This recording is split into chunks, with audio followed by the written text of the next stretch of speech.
Hello friends, welcome to Chinese cartoons. இன்னைக்கு நம்ம நட்டோஷி படம் லெவலில் எபிசோட் 346 தாங்க பார்க்க போகிறோம். இந்த வெப்சுமாலே வேற லெவலில் இருக்குன்னு சொல்லியானோ செல்ல பற்றின வீடியோக்குள்ளே டேரெக்டாக என்ட்ரி ஆயிக்கலாம்.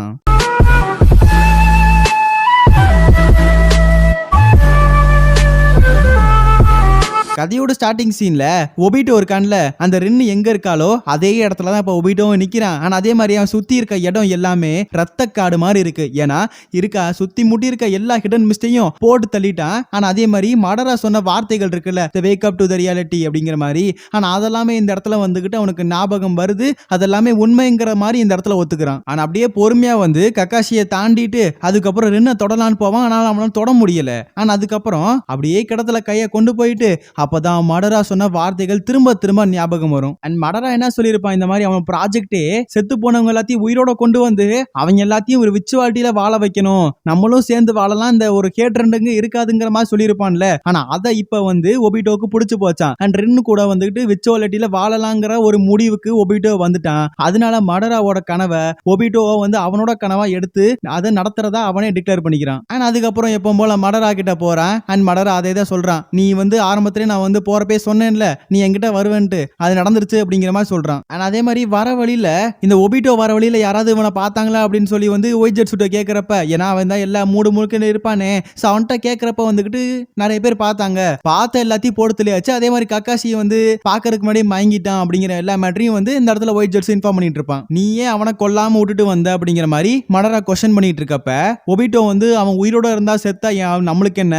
நம்மளுக்கு தேவை என்னன்னா அந்த ப்ராஜெக்டை சக்சஸ்ஃபுல்லா முடிக்கிறது, முடிச்சிட்டோன்னா ரின்னு என் கூட இந்த விர்ச்சுவாலிட்டியில வாழ முடியும் அப்படிங்கறத நம்பிக்கிட்டே இருக்கிறான். ஆனா அதே மாதிரி மடரா என்ன பண்ணுவான், அவனை க்ளோஸ் அப்ல கூப்பிட்டு அவ கண்ணை பார்க்க சொல்லுவான். பாக்குறப்ப டக்குன்னு கென்ஜுட்சுல ரெண்டு பேருமே போய்க்குவாங்க. ஆனா இந்த இடத்துல மடரா என்ன நினைக்கிறானோ அது எல்லாமே ஒபிட்டோக்கு தெரிய வரும். அதனாலதான் கென்ஜுட்சுல எடுத்துட்டு போனான். ஆனா அந்த கென்ஜுட்சுல மடரா எங்க மாறிடுவான். ஆனா இத ஒரு விஷயமா தான் இந்த ஒரு ப்ராஜெக்ட் சுக்கியோமின்னு சொல்லியானோ. ஆனா இந்த விஷயத்த எல்லா மக்களையும் இந்த மாதிரி விர்ச்சுவாலிட்டியில கொண்டு வரணும் அப்படின்னா சாதாரண விஷயம் கிடையாது. அது ஜஸ்ட் ஒரு சரிங்கான வச்சு முடியாது. ஆனா அதுக்காக தான் இவங்க மூணை சூஸ் பண்ணிருக்கானுங்க. ஏன்னா மூணு மூலியமா எல்லா மக்களையும் கென்ஜுட்சுக்குள்ள நுழைய வைக்க முடியும். அண்ட் இன்னும் கொஞ்சம் டீப்பாவே சொல்ல ஆரம்பிப்பான். அதாவது 10 டைல்ஸ் இருந்துச்சு அந்த காலத்துல. ஆனா அவர் இந்த சேஜ் ஆஃப் சிக்ஸ் பேத் என்ன பண்ணார் அப்படின்னா, அந்த 10 டைல்ஸை கிட்டத்தட்ட 9 டைலா பிரிச்சாரு. அண்ட் அதோட பவர்ஸ் எல்லாத்தையுமே தனித்தனியா பிரிச்சு வச்சாரு. ஆனா அந்த பவர்ஸை எப்படி இவங்களால கொண்டு வர முடியும் அப்படின்னு சொல்லி பாக்குறப்பதான் இந்த மாதிரி ஆஷிராமா சாவரப்ப அவனோட செல்ஸை மடர ஆட்டையை போட்டு அவனுக்குள்ள திணிச்சு வச்சுட்டான்.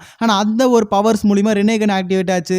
அண்ட் ரினேகன் மூலியமா அவன் கிட்டத்தட்ட அந்த சீல் போட்டிருப்பானுங்கள 10 டைல் சீல், ஆனா அதை ரிமூவ் பண்ணிட்டான். ஆனா அது மூலியமா கேடோ ஸ்டாச்சு வெளியே வந்துச்சு. கேடோ ஸ்டாச்சுவை வச்சுட்டு இவன் ஆஷிராமா செல்ஸை இன்னும் கொஞ்சம் டெவலப் பண்ணி இந்த லெவல்ல ஒயிட் ஜெட்ஸு எல்லாம் கொண்டு வந்திருக்கான். பட் என்னதான் இருந்தாலும் இந்த ஒயிட் ஜெட்ஸு அந்த அளவுக்கு அட்வான்ஸ்மெண்டா இல்லங்கிறத இந்த இடத்துல மடரா சொல்றான். அண்ட் இந்த மாதிரி செஞ்சுவோட பவரும் உச்சிகாவோட பவரும் சேர்றப்பதான் நம்மளால கேடோ ஸ்டாச்சுவை கண்ட்ரோல் பண்ண முடியும், ரினேகனை ஆக்டிவேட் பண்ண முடியும். ஆனா இந்த இடத்துல ஒபிட்டோ கிட்ட அந்த ஷெரிங்கன் பவர் இருக்கு, அதாவது உச்சிகாவோட பவர் இருக்குது. ஆனா அதுக்கப்புறம் இப்பதான் ஆஷிராமோட செல்ஸ், அதாவது செஞ்சு பவரை ஒபிட்டோக்குள்ள திணிச்சு வச்சிருப்பான் மடரா. ஆனா அப்படி பாக்குறப்ப இப்ப ஒபிட்டோவாலையும் கேடோ ஸ்டாச்சுவை கண்ட்ரோல் பண்ண முடியும், ஈவன் அவன்கிட்ட ரினேகன் இல்லாட்டியும் கூட. ஆனா அதுக்கப்புறம் மடரா இந்த மாதிரி நாகோட்டோ கிட்ட அவனோட ரினேகனை கொடுத்துருவான். அதாவது சின்ன வயசுல இருக்கப்பே மாத்திடுவான் அவனுக்கே தெரியாம.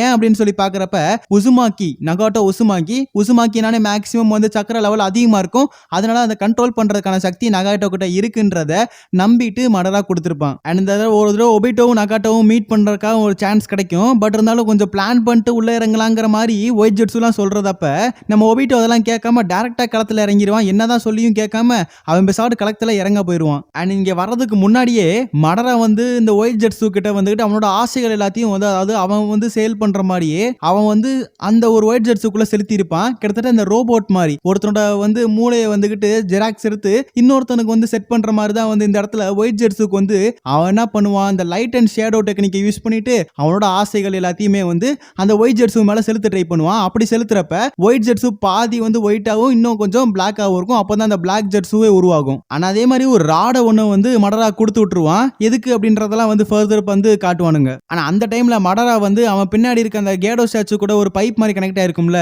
அதை அத்து விட்டுருவான். அத்து விட்டா என்ன மீனிங், அவ்வளவுதான் காலியாக போறான். ஆனா அப்படியே போய் சேர்ல உட்காந்துட்டு கண்டிப்பா திரும்ப வருவேங்கிற மாதிரி சொல்லிக்கிட்டே அவனோட சோலி முடிஞ்சது.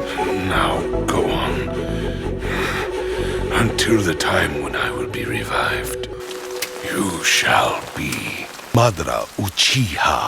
ஆனா அப்படியே ஒபிட்டோ முன்னாடி போறப்ப வந்துகிட்டு நீ யாருங்கிற மாதிரி வந்து அவங்க 3 பேரும் கேட்பானுங்க. அப்போ ஒபிட்டோ என்ன சொல்லுவான் அப்படின்னா, நான் தான் உச்சிகா மாடரா அப்படிங்கிற மாதிரி பொய்யான பேரை சொல்லுவான். ஆனா இருந்தாலும் அவங்க சந்தேகப்படுவாங்க, இவன் ஒருவேளை கிரிமினலா இருப்பானோ, பொய்யான பேர்லாம் யூஸ் பண்றான். அப்படிங்கிறப்ப உனக்கு என்னதான் வேணும் அப்படின்னு சொல்லி இந்த 3 பேர் கேட்கிறப்ப அந்த ரினேகனை வந்து வழிகாட்டுறது கைட் பண்றது தான் எங்க ஆர்கனைசேஷனோட வேலை அப்படிங்கிற மாதிரி சொல்றப்பயே ஷாக் ஆயிருவான். ஓகே, இவனுக்கு ரினேகனை பத்தி டீடைல்ஸ்லாம் தெரிஞ்சிருக்கோ அப்படிங்கிற மாதிரி நகாட்டோ ஷாக் ஆகுறான். ஆனா அதுக்கப்புறம் மடரா எப்படி வந்து ஒருத்தனை கன்வின்ஸ் பண்ணுவானோ அதே மாதிரி இந்த இடத்துல ஒபிட்டோவும் அவங்கள கன்வின்ஸ் பண்ண ஆரம்பிச்சிருவான். இந்த ரினேகன் வச்சுதான் இந்த உலகத்துல அமைதின்றதை கொண்டு வர முடியும். மத்த நாடுலாம் எல்லாமே ஜாலியா வந்து வெளிச்சத்துல சந்தோஷமா இருக்கிறாங்க, நம்ம மட்டும் ஷேடோஸ்ல வாழ்ந்துகிட்டு இருக்கோம் அப்படிங்கிற மாதிரி அவங்கள போட்டு கன்வின்ஸ் பண்ணிட்டு இருப்பான் ஒபிட்டோ. மடரா எப்படியெல்லாம் வந்து ஒபிட்டோவை கன்வின்ஸ் பண்ணானோ அதே மாதிரி இந்த இடத்துல நகாட்டோவை கன்வின்ஸ் பண்ணிட்டு இருப்பான். ஒன்னால மட்டும்தான் முடியும், ரினேகன் பவரை யூஸ் பண்ணினா நம்ம வந்து உலகத்துல வந்துகிட்டு இந்த ஹேட்ரடுங்கிற விஷயத்தையே வந்து அழிச்சிடலாங்கிற மாதிரி சொல்லிட்டு அவன் அப்படியே முன் கொண்டு அப்படியே ட்ரை பண்ணுவான். அதாவது நகாட்டோ அந்த இடத்துல முன் வந்துருவான். பட் யாகிகோ தடுத்துட்டு கரெக்டா பேசுவான், இந்த மாதிரி நீ வந்து எங்களை யூஸ் பண்ண ட்ரை பண்ற அப்படிங்கிற மாதிரி. அண்ட் யாகிகோ ரொம்ப கரெக்டா பேசுவான். இந்த மாதிரி ஒருத்தர் புரிஞ்சுக்கிற மூலியமாவே வந்துகிட்டு ஹேட்ரட்ல அழியறதுக்கான சான்ஸ் இருக்கும். இந்த மாதிரி முட்டாள்தனமான சில காரியங்கள் பண்ணி புது உலகத்தெல்லாம் கிரியேட் பண்றோன்ற மாதிரி முன் வந்தோம் அப்படின்னா கண்டிப்பா எதுவும் நடக்க போறது இல்லைங்கிறத கரெக்டாவே சொல்லிட்டு இருப்பான் யாகிகோ. அப்படியே அந்த இடத்த விட்டு வந்து இந்த 3 பேர் கிளம்புவாங்க. பட் இருந்தாலும் கூட ஒபிட்டோ தடுக்க மாட்டான். பட் என்ன ஒரு வார்த்தையை மட்டும் சொல்லி விட்டுருவான், உனக்கு தோணுச்சுன்னா இந்த இடத்துல வா, நான் எப்பவுமே இங்கதான் இருப்பேங்கிற மாதிரி ஒபிட்டோ சொல்லி அனுப்பி விட்டுறான்.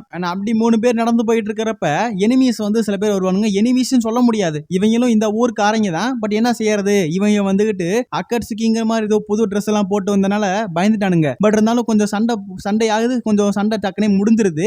பட் யாகிகோ வந்து அந்த சண்டைக்குள்ள இறங்கல. இந்த இடத்துல யாகிகோக்கு சண்டை போறதுனால சுத்தமா பிடிக்கல. இந்த மாதிரி வந்து நாங்களும் அமைதிக்காக தான் இந்த ஒரு ஆர்கனைசேஷனே ஃபார்ம் பண்ணி ரன் பண்ணிட்டு இருக்கோம் அப்படிங்கறத சொல்லுவான். பட் இருந்தாலும் அந்த எனிமி காரியம் வந்து சண்டை போடுறதுக்கு துடிச்சுக்கிட்டே இருப்பான். ஆனா இந்த இடத்துல யாகிகோ வந்துகிட்டு நான் சண்டை போட விருப்பம் படல, ஒழுங்கு மரியாதை ஓடி போயிருங்கிற மாதிரி மிரட்டல் கொடுக்கவும் அதுக்கப்புறம் கிளம்பிடுவானுங்க. அண்ட் இந்த மாதிரி அவங்க கிளம்பி போனவங்க எல்லாருமே ஹான்சோவோட டீம். பட் இருந்தாலும் வந்து இந்த ஊருக்காரங்க தான். ஆனா அந்த ராத்திரியில வந்து ஒரு கிழமை வந்துகிட்டு இந்த 3 பேத்துக்குமே சாப்பாடு கொடுக்குறான். இந்த மாதிரி அந்த மொத்த வில்லேஜையுமே இந்த 3 பேர் தான் காப்பாத்திருக்காங்க போல இருக்கு அந்த ஹான்சோவோட டீம்ல இருந்துட்டு. அண்ட் அந்த ராத்திரியில வந்து திடீர்னு சத்தம் கேக்குது. வெளியே வந்து பார்த்தா அந்த ஹான்சோ டீம்ல இருந்து சண்டை போட வந்திருப்பாங்கல்ல, அந்த 3 பேர் வந்துகிட்டு இவங்கள பார்க்க வந்திருக்கான். என்னன்ற மாதிரி பாக்குறப்ப இவங்கள்ட்ட வந்து ஊரை விட்டு ஓடி வந்துட்டாங்க. அதாவது ஹான்சோவோட டீம்ல இருந்து ஓடி வந்துட்டாங்களாம். ஹான்சோவோட டீம்ல இருக்கிற லைஃப் ஸ்டைல் வந்து இவங்களுக்கு சுத்தமா பிடிக்கலையா. ஆனா அந்த 3 பேரும் இந்த மாதிரி வந்துகிட்டு உங்களோட அடிமையா சேர்த்துக்கோங்க, உங்களோட கண்ணை பார்த்தாலே இந்த உண்மை தெரியுது, அதனால உங்களோட அடிமையா சேர்த்துக்கோங்கன்றப்ப யாகிகோ வேணான்றுவான். என்னன்னு சொல்லி பாக்குறப்ப நீங்க ஏன் அடிமையால சேரக்கூடாது, என்னோட காம்ரேடா வேணா சேர்ந்துக்கோங்கிற மாதிரி ஒரு சந்தோஷத்தோட சொல்லுவான். அவங்களும் சந்தோஷத்தோட நீங்க என்ன சொன்னாலும் நான் செய்வேன் அப்படிங்கிற மாதிரி சொல்லுவான். அண்ட் இவங்களுக்கான ஃபர்ஸ்ட் மிஷன் என்னன்னா, சுத்தி முட்டி எந்த கிராமம் வந்து கஷ்டத்துல இருக்கோ அந்த கிராமத்துக்கு இவங்க போய் ஹெல்ப் பண்ணணுமா. சோ அந்த வேலையை பார்த்துக்கிட்டு இருப்பானுங்க. அண்ட் இந்த மாதிரி ஒரு பேர் இல்லாதனால வந்து இவங்க ஆர்கனைசேஷனே வந்து சுத்தமா வந்து ஒரு பிராண்டே இல்லாத மாதிரி இருக்குதான். ஸோ அதுக்கு ஃபர்ஸ்ட் ஒரு பேர் வைக்கலான்ற மாதிரி யோசிக்கிறானுங்க. அண்ட் யாகிகோ அந்த பேரை வைக்கிறான். ஏன்னா கரெக்டாக சூரியன் வந்து வெளியே வருது, அப்படியே வந்து சன்ரைஸ் ஆகுது. ஸோ இதெல்லாம் பார்த்துட்டு வந்து என்ன நினைக்கிறான் அப்படின்னா அக்கட்சுக்கின்னு வைக்கலாம்னு நினைக்கிறான். அண்ட் இதுக்கான அர்த்தம் அவங்களே வச்சுக்கிறானுங்க. என்னன்னு சொல்லி பார்க்குறப்ப இந்த வார் அப்படிங்கிற விஷயத்துல இருந்தெல்லாம் வெளியே வரணும், இந்த நேஷன் இல்ல இந்த வேர்ல்டுல இருந்தே இந்த வாருங்கிற விஷயத்தை தூக்கணுங்கிற மாதிரி பேரை வச்சுட்டு அப்படியே முன்னோக்கி போவானுங்க. Akatsuki. That's a great name. Akatsuki. Great, then it's decided. Yeah!